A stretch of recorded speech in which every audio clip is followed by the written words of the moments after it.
Welcome back to Roundup Reddit. Today, we have a captivating tale about a unique job collecting the secrets of the dead. Let's jump right in. The Death Collector. I collect the secrets of the dead. Sorry, I've never been good at starting a conversation. My aunt used to tell me I speak in headlines, where I say the most eye-catching thing first, before I explain the rest. I guess I never got any better at it, but I can promise you that it's the truth. You see, when I was younger, I was tasked with the unpleasant responsibility of clearing out my father's apartment after he died. We hadn't been close for a number of reasons I'd rather not get into this early. But my dad had no spouse, and I was his eldest child. And my brother was taking the whole thing too hard for me to feel good about passing things off to him. So it was up to me to clear out the home of a man I hadn't seen or even spoken to in, 13 years. I found a lot of things while cleaning out that apartment that I honestly would have rather not known about. The pictures of me and my brother on his dresser. The letters from lovers who somehow saw something in that man that I couldn't understand, along with some pretty graphic descriptions. Scribbled notes about things that I remembered and things I didn't at all. The ones I didn't remember were the worst. They usually are. When it was done, I remember wishing that someone else could have done it, that someone who didn't know him had done the job of digging through his life without the added pain of knowing the man. And I decided I'd do that for others. To give you an idea of what my job entails, I'll start with my very first job and the secrets that came with it. It started small. I handed out a makeshift business card that wasn't even laminated to the funeral home that had taken care of my father after I explained my plan to the owner. He was surprisingly supportive. I still appreciate that support to this day, where I still get customers that Anthony had sent my way with a glowing recommendation. I emphasize that I don't do crime scenes, that I can do hoarding cases, and a general overview of my services. It was definitely a surprise when I got my first client the next week. The caller was a sweet but anxious girl, barely 18, who had been saddled with her mother's estate with no grandparents or siblings who could help her. The poor thing seemed like she was jumping from thought to thought and emotion to emotion throughout the whole call. At one moment, she would be crying and sharing her regret that they hadn't been close, and the next, she would be cursing up a storm over the fact that her mother had had one last fuck you by making her daughter take care of all of her belongings. I let her go without interrupting, aside from some gentle validation when she seemed to need it. Eventually, she asked me if she could come to my office and fill out a form for the apartment to be cleared out. I hadn't thought that far yet. I didn't have an office. I didn't even have any forms. So I made a rough one up in the middle of the night and asked Anthony if I could use one of his conference rooms, for lack of a better name, to meet her in. Again, he agreed. God, the more I think of those early days, the more I realize I owe him big time for all his help. But that's beside the point. The next day, she met me at the funeral home after another call about the meeting place, and we discussed what she wanted. Here's a rough approximation of what my sleep-deprived brain came up with in the middle of the night. Consent form for services rendered. In terms of furniture, I would like to keep the following furniture, and the rest may be donated or disposed of. In terms of personal belongings, I would like to keep the following items, and the rest may be donated or disposed of. In terms of sentimental belongings, photos, notebooks, letters, etc., I would like to keep the following items, and the rest may be disposed of. If there is any uncertainty about what should be done with belongings, I can be reached at I have understood the information provided to me and agree to the discussed price of dollars based on labor and size of living space in SQ of feet. Signature and the form was rough to say the least, but it got the job done, and I honestly haven't had to change it much over the years. I told her the baseline price I was charging per square foot and the added price per hour of labor, and she agreed without a second thought. Clearly wanted to be free of the task, and I didn't blame her. Although the first day of this job was light, it was a good tone setter for my work moving forward. Bright and early the next day, I set off for the address I was given with a sense of nervous excitement. This was the first day of a potential career, one that didn't involve retail work, 5 days a week, and if it worked out, I was confident I could support myself doing this instead. I'd done some research on the prices using what similar services I found, and if I did well, then I would have a better life, even if it was dealing with a lot of death. When I pulled up, I wasn't really sure what to think. On first glance, the apartment looked normal, nice even, but the more you looked at it, the more you noticed the odd details. Newspaper over one of the windows, a crack in another, what looked like scratches around the doorknob. The feeling around it was odd too. I'd come to know that this was just the feeling of going into a house,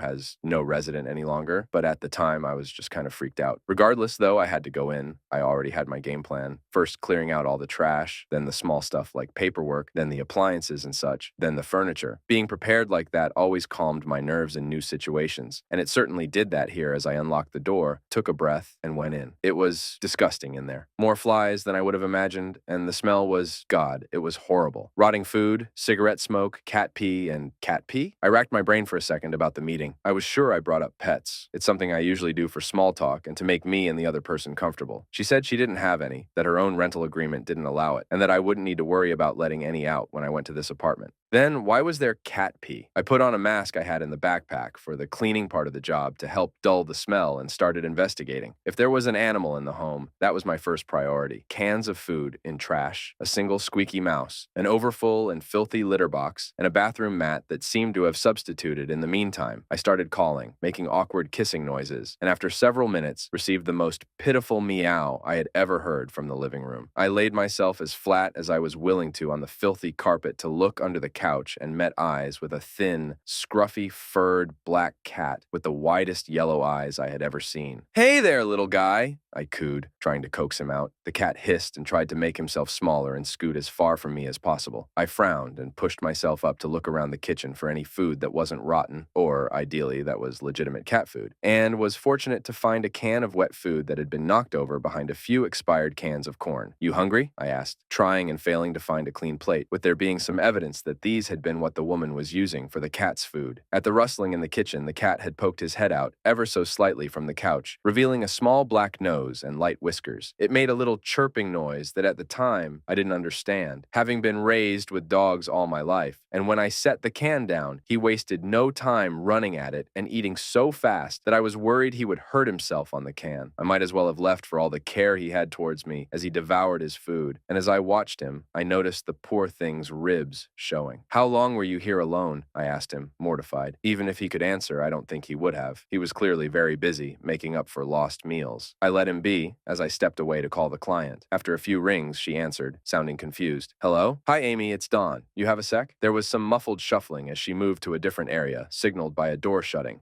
Sure, what's wrong? There wasn't anything I wanted aside from valuables or cash. There's a cat here." Silence for a moment. "What? A cat? It looks like your mom had a cat." A longer moment. "Just bring it to the shelter. I know you can't have one based on our conversation, but maybe a friend or just get rid of it. I don't care where it goes. I don't want it. I don't want to see it." There was something almost desperate in her voice, and it kept me from arguing. The tone told me I probably didn't want to know why she was so against this poor animal. I looked to him as I answered gently, "Since you don't care where it goes, could I have him?" She seemed taken aback for the briefest of moments before answering quickly, "Yes, if you could, please. I'm sure you'll have a better home than that one." Yeah, I definitely do." "Good. Then, is there anything else?" "No, miss. Nothing else. I'll let you know if I find any valuables or cash." "Thank you, Don." I hung up and looked at the cat as he scratched at the now empty can, hoping he had missed something. At least I'd have some company while I finished the first part of the job, and when I went home, I'd see what I'd signed up for. I still don't know why I volunteered myself at that moment. Something about that cat. I felt for him, maybe saw something in him that called out to me. Or, of course, I could just be romanticizing things after the fact. Either way, now that he had some food in him and knew I was the one that gave it to him, he followed me around as I got out the box of garbage bags and a pair of gloves and started piling handful after handful of garbage into bag after bag. Expired cans of food, rotten meat that had been in the fridge for God knows how long, plates so caked with mystery food and mold that it was easier to throw them away than try to clean them up to donate, several full ashtrays, a few handfuls of used tissues, several TV guides from over a decade prior, adult item that I was thankful I was throwing out instead of that poor girl. Little by little, the floors and surfaces were exposed, my new buddy sitting and watching me or meowing at anything resembling a can. He seemed particularly confused by the ashtrays since they were roughly the size of the can of cat food and were clearly being emptied into the bags, and at one point even growled when I refused to set it down for him.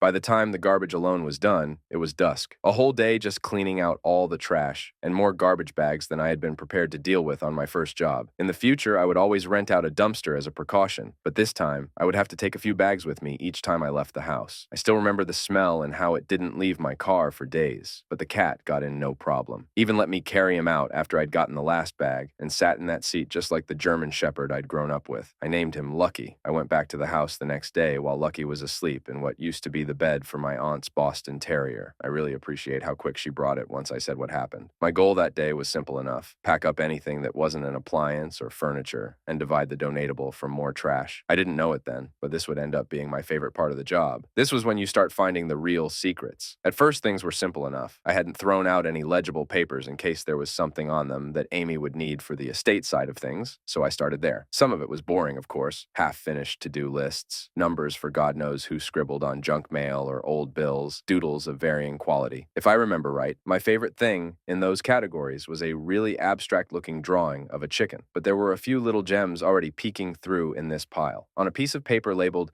the New World Testament, there was an odd series of symbols or numbers. The symbols varied from what looked like meaningless jumbles of lines to small shapes to vaguely religious ones like a cross with a halo or a star with wings. It clearly had some value since it had been kept safe from the mess left on the kitchen table, but whatever it was had been lost on me. The lines of numbers and symbols were in clearly defined paragraphs and sequences, and I probably spent way too long trying my hand at code breaking before giving up and moving on, setting the paper aside. On the same table was a Bible with dog-eared pages, a lot of them in the Book of Revelations or the Old Testament. I wasn't exactly the religious sort, but I'd been raised Catholic and recognized bits and pieces. That got set aside too. When I moved on to the bedroom, the possibly useful separated from the less than helpful in a recycling bag, it was what I'll affectionately refer to as haunting sensation. Bedrooms are the best place for secrets and the worst place for peace of mind in a job like mine. Too easy to get a sense of the person whose life you're clearing away. A Snoopy stuffed animal, a few crosswords and word searches. The sizable cluster of pills, on the other hand,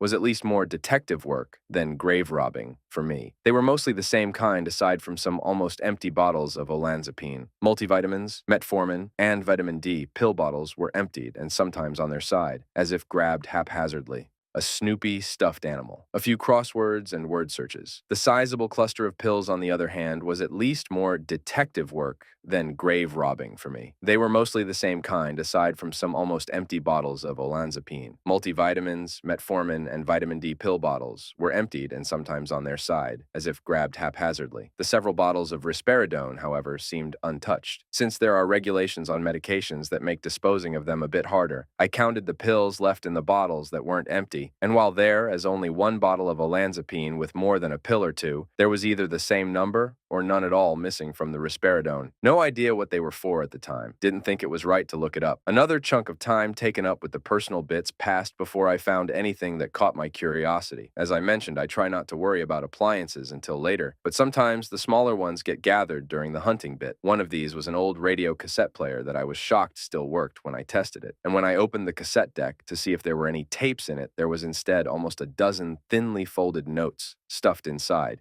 that nearly popped out once it was opened. I mean, who could blame me for focusing on that instead? I unfolded the one at the back of the pile, hoping it was the oldest, and started to read. It's been 4 days since God blessed me by speaking to me again. I missed him so much I thought he had abandoned his most faithful servant. But it was the poison those madmen gave me that did it. They tried to cut me off from our Lord and keep me from preventing the end times. Agents of the devil, that's all they are. But I forgive them. Forgive us our trespasses, as we forgive those that trespass against us. Though they lost their way, I will not. He told me today to begin transcribing his teachings into the language of angels, and I decided to also log the journey for myself, for the future disciples, to see how I struggled in the name of our Lord. I will not fail you. I frowned and looked back at the Bible, and the paper filled with code on the table, wondering what these teachings were, before grabbing another. As I did, I jumped as the radio crackled to life a moment and uttered a few garbled words before going quiet again. I must have hit the button, was all I could think to say, to reassure myself as I continued. The agents of the devil have realized my mission. I've seen them at the window of my room, trying to listen in to the teachings of the Lord. They want to stop me. They want to sever my connection with him again. They want the Antichrist to rise unopposed. They won't falter me. They can't have my soul. He told me how to protect his words and his teachings from prying eyes. I will bombard them with the false news of the false idols, plaster it to distract them, and protect our future salvation. Lord, protect your faithful servant, and trust that I will follow your will. False news of false idols? What the hell did that mean? As I looked at the windows, I finally noticed that they were covered with newspapers the same way one of the windows in the front had been. I got up for a second and looked to see which of those front windows had been covered and realized it was directly behind one of the kitchen chairs. I couldn't remember if that chair had been the one where the code and the Bible had originally been sitting, but it was likely a safe bet considering what I'd read. I sat back down and grabbed another, and was again interrupted by the radio crackling to life, this time somewhat intelligible, protect his children from. I leaned in a bit, wondering if maybe it was some kind of religious broadcast that was feeding into these notes. The Lord shields you from the devil's gaze. There was a loud smacking noise at one of the windows, and I let out what I'm sure could have been mistaken for a little girl's scream.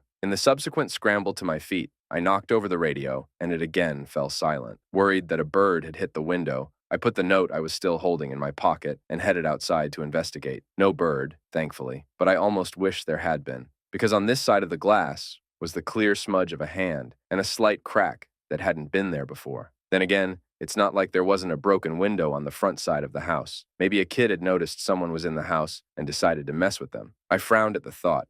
If it was then, they certainly hadn't helped this poor woman's mental health with their bullshit. With one more lap around the house, just in case I returned to the woman's room to keep reading, I have decided to keep my logs within the vessel of the Lord to further protect them from the prying eyes of the devil's servants. They cannot open the vessel. I have blessed it with the Lord's guidance. As I have listened to his teachings, I was told to begin collecting animals, as the world would be bathed in cleansing fire, much like the flood of old, and need to be reborn anew. I have been busy with my work, but the Lord has helped me in this task by sending me one of his children. The creature has no name, as I'm only housing him for the new world, but I care for him as I would my own in the name of his glory. I am your faithful servant, Lord. I follow your word to the letter. So, that's why Amy didn't know about the cat. He must have been a stray that was just in the wrong place at the wrong time and ended up entangled in whatever this woman had believed. As for the vessel, I could only assume she meant the radio. After all, that was where the notes had been. As if on cue, the thing crackled to life a third time, scaring me a bit less this time around, and it was even clearer than before. As the time of reckoning approaches, heed the signs of the devil's work. He will try to tempt you, as he once tempted Eve, and will slowly drag you to hell with him and away from the healing light of the Lord. Do not be tempted, my child. Heed the signs, and do not walk the path of sin. Do not eat the apple a second time. Something about the words made me feel a bit ill. Those radio pastors sure have a way with their fire and brimstone talk. He had an undeniable charisma that made it feel as if he were speaking to me personally, rather than who knows how many listeners. As it died again, I promised myself I'd change the station if it came back on. I have received another blessing. I no longer need to sleep, and as his son before me, I am no longer tempted by simple food and water. I can focus on my work. The end is coming. I must stop it. I must save Amy. For some reason, at that moment, all hell broke loose. The radio kicked on at what had to have been its max volume, with something between a screech and deafening static as the windows shook from the impacts on them from outside, a few pictures falling off of the wall they shared. I clamped my hands over my ears, overwhelmed by the noise and my racing heart. God, maybe this woman had been on to something, because it sure as hell felt like the world was ending in that moment. It stopped as suddenly as it started. I removed my hands shakily to check the radio, terrified of the idea of it making that horrible noise again. One of the notes that had still been in the tape deck was somewhat singed, presumably by the electricity that surged through the radio, and another had actually been burned through where it had made contact with the inner workings, making it impossible to read. When I checked the photos for what fell, the two of the five that had were of a young girl I assumed to be Amy. I stopped at that note. That was enough to tell me that these were not something Amy needed to see, not that the earlier ones had done some convincing already. I carefully folded each note and put it back in the radio before considering the thing. I could just throw it out, of course, along with the now meaningless teachings and the Bible verses that inspired them, but it felt wrong. In her last days, this poor woman was lost in her frantic quest to serve God and save her daughter, and if I threw these things away, then all that pain would be for nothing. At least, that's how I felt about it. God, thinking about my decision, after all, that makes me sound like I was asking for a poltergeist or a ghost or something, but kept it. I kept the radio, the notes, the code, and the Bible. As I finished the rest of the job and gave Amy the paperwork she hadn't known she needed as a first-timer, I settled these items in my home along with Lucky and, out of respect, made a label for the radio that had the woman's name on it, Teresa. I would keep this habit with future finds, labeling things with the names of the dead who owned them, and it's become a kind of ritual to show these people respect as I hold on to their secrets. It still kicks on now and again, but it hasn't screeched at me or destroyed any of the notes as far as I can tell since that day. Every time it does, I try to change the channel, but the damn thing won't let me. It's usually a few snippets from the radio pastor, but every once in a while there's a woman with a gentle voice talking about forgiveness and the Lord's kindness. It's only happened 2 or 3 times where it was that voice, but I definitely prefer it. God, that ended up being a lot longer than I thought. It feels better to talk about these than I expected. Friends and family don't exactly want to hear about a job like mine more than the bare minimum, and this is the first time I've felt like I can share some of my finds without risking someone discovering who the secrets I've collected are from. Thinking of who to talk about next, though, is surprisingly hard. I guess for anyone who wants to hear more, just give me a name or a question about my job so I can narrow things down. I can promise you, things only get more strange from here. Shit, maybe talking about Teresa was a bad idea, at least so close to the radio. I can hear the fire and brimstone preacher talking about the devil's work, and it always feels directed at me somehow. Maybe tonight I'll keep the museum locked again, just in case.